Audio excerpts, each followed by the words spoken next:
2020 में जो हमारे समझौते हुए हैं, सरकार को उन समझौतों के आधार पर कार्रवाई करनी पड़ेगी। सरकार उन समझौतों से पीछे नहीं हट सकती है और ना हम उसको पीछे हटने देंगे। इसलिए हम तय करके आए हैं कि सरकार को 2017 और 2020 में जो समझौते हुए समझौतों पे आगे बढ़ना पड़ेगा और उन समझौतों के आधार पर जो निर्णय होगा उसके आधार पर नींदर की जमीन वापसी को निरस्त करना पड़ेगा।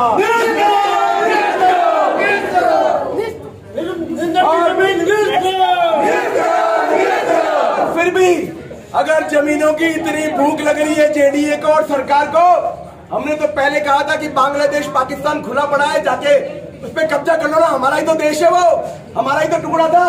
अगर जमीनों की इतनी भूख है तो बांग्लादेश और पाकिस्तान पे कब्जा क्यों नहीं करते हो, जो हमारे ही टुकड़े हुए हैं उन पे कब्जा करना चाहिए सरकार को। लेकिन सरकार में शायद हिम्मत है कि नहीं, इस बारे में हम चर्चा नहीं करेंगे। लेकिन फिर भी जमीनों की इतनी भूख है तो नया कानून लेकर आ जाओ, नए कानून से जमीन वापसी करो, जो भी दूध का दूध पानी का पानी है वो हो जाएगा।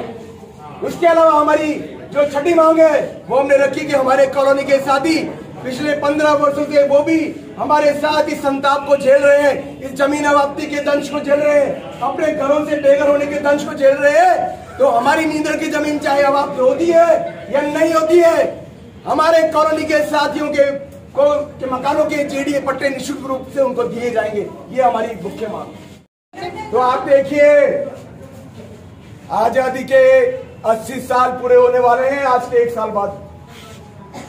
80 साल पूरे होने के बाद भी हम लोगों के साथ वही व्यवहार किया जा रहा है जो मुगलों ने हमारे साथ किया, जो अंग्रेजों ने हमारे साथ किया।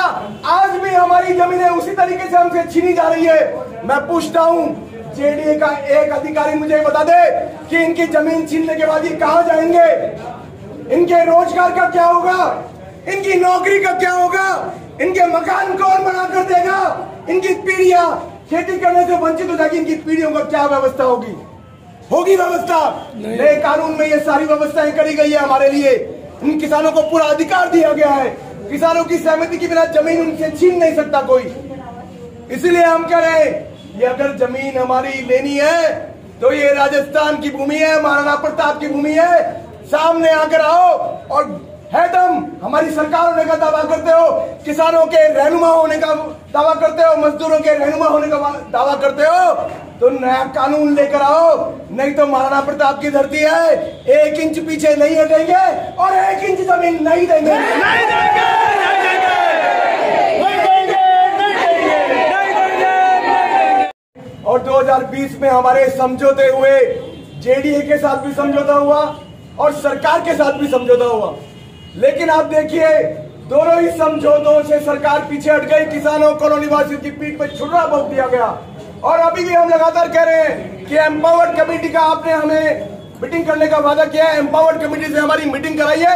एम्पावर्ड कमेटी से हमारी मीटिंग नहीं कराई जा रही है और पीछे की गली से आरक्षण पत्र के नाम पर जमीन के बदले जमीन घोटाला यहाँ किया जा रहा है। हमारे आदरणीय घोटाला हो रहा था, हमारे यूडीएच मिनिस्टर खर्रा साहब खुद कह चुके हैं कि जेडीए के अंदर लैंड फॉर लैंड स्कैम बहुत पहले से होता आया है और आज नींदर की जमीनों पे भी आरक्षण पत्रों की बांट के आधार पे लैंड फॉर लैंड स्कैम खुलेआम किया जा रहा है, जमीन के बदले जमीन घोटाला किया जा रहा है। गरीब किसानों को दबाकर, डराकर, बहलाकर, फुसलाकर उनकी जमीनें अपने नाम करवाई जा रही है। इससे बड़ा दुर्भाग्य हमारा कोई नहीं हो सकता है। हम चाहते हैं कि सबसे पहले ये आरक्षण पत्रों के नाम पर जो जमीन के बदले जमीन घोटाला हो रहा है, ये घोटाले की सीबीआई से जांच होनी चाहिए। जब तक सीबीआई से जांच नहीं होती है हम नहीं बदलेंगे। जेडीए का नाम तो बहुत बड़ा नाम है, जेडीए के किस्से बड़े बड़े समाचार पत्रों में हेडिंग बन के आते हैं। हमारे ही बगल में लोहा मंडी है, लोहा मंडी के अंदर इसी एम्पावर्ड कमेटी के लोगों ने और जेडीए के लोगों ने मिलकर 60 करोड़ की रिश्वत लेकर 15% जमीन को 20% का उन्होंने 25% कर दिया। ये बड़े बड़े 100 अक्षरों में न्यूज समाचार पत्रों में छपा है। जेडीए के कारनामे किसी से छुपे हुए नहीं है। पुराने मुख्यमंत्री भी बोल चुके कि जेडीए तो भ्रष्टाचार का अड्डा है। यहाँ पर खुलेआम हमारी जमीनों की लूट हो रही है, हमारे छोटे किसानों को डरा धमकाकर उनकी जमीनें उनसे छीनी जा रही है और आरक्षण पत्र के नाम पर जमीन के बदले जमीन घोटाला खुलेआम किया जा रहा है। इसकी सीबीआई जांच की मांग हम करते हैं। और जब तक हमारी ये मांग पूरी नहीं होती है, जेडीए इंदड़ के नाम पर कोई आरक्षण पत्र जारी नहीं कर सकता है। इसका जवाब भी तुमको देना पड़ेगा, क्योंकि राम जी ने कभी किसी की जमीन पे कब्जा नहीं किया। हमने तो रामायण में कभी नहीं पढ़ा कि राम जी ने किसी की जमीन पे कब्जा किया या किसी के साथ जो है उन्होंने तानाशाही करी हो, किसी को दुख दिया हो। राम जी ने खुद दुख झेले हैं, लेकिन अपनी जनता को कभी दुख होने नहीं दिया। इसलिए जब तक हमारा फैसला नहीं हो जाता है, हमारी मांगे नहीं मारी जाती है, हम यहाँ से एक कदम पीछे नहीं हटने वाले हैं। न तो यहाँ से 1 इंच पीछे हटेंगे और न 1 इंच जमीन इन जेडी में बैठे हुए लोगों को हम देंगे। पीछे हटने वाले नहीं है। बोलिए भोले जी महाराज की जय, तेजा जी महाराज की जय, बालाजी महाराज की जय, नेहरू जी महाराज की जय, बस्ती माता की जय, हमारी मातृशक्ति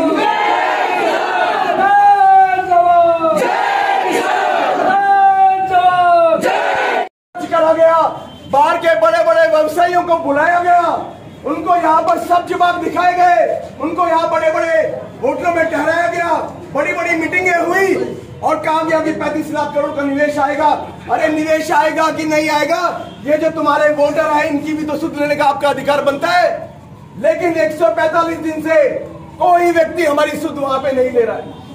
100 करोड़ नहीं 1000 करोड़ रुपया भी आईफा के नाम पर इन्होंने खर्च किए। बॉलीवुड के सितारों को हाथ मिलाने के लिए नोरा फतेही, शाहरुख खान, उनसे मिलने के लिए 1000 करोड़ रुपए खर्च किया गया। और हमारे मुख्यमंत्री, उप मुख्यमंत्री, सारे अधिकारी उन लोगों से मिल रहे हैं। लेकिन जो उनका वोटर है, जिन्होंने वोट देकर उनको विधायक बनाया, जिन्होंने वोट देकर उनको सरकार में बिठाया, वो लोग आपके बीच में आने के लिए तैयार नहीं है। इससे बड़ा दुर्भाग्य क्या हो सकता है? नींद के किसान बोले बड़े उनको बेका के धमका के हम कर लेंगे। ये किसान मरने के लिए तैयार है, अपनी मातृभूमि के लिए मरने के लिए तैयार है। देश पे सरहद पे किसान के बेटे लड़ रहे हैं, तो यहाँ हमारी गांव के लिए छोटे किसान हमारी मातृभूमि के लिए पढ़ने के लिए तैयार है। वो दिया कुमारी जो नींदड़ की जमीन लेने के लिए कह रही है, वो खुद अपनी जमीन पहले सरेंडर करे जेडीए में, उसके बाद में नींदड़ की जमीन की बात करे, नहीं तो वो अपना इस्तीफा देके दूर हटे।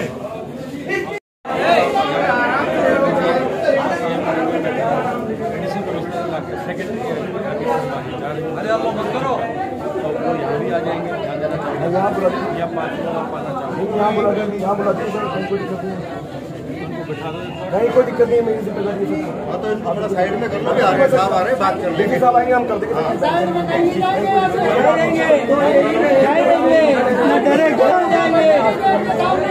हमारी तो सुन लो, एक सत्य साहब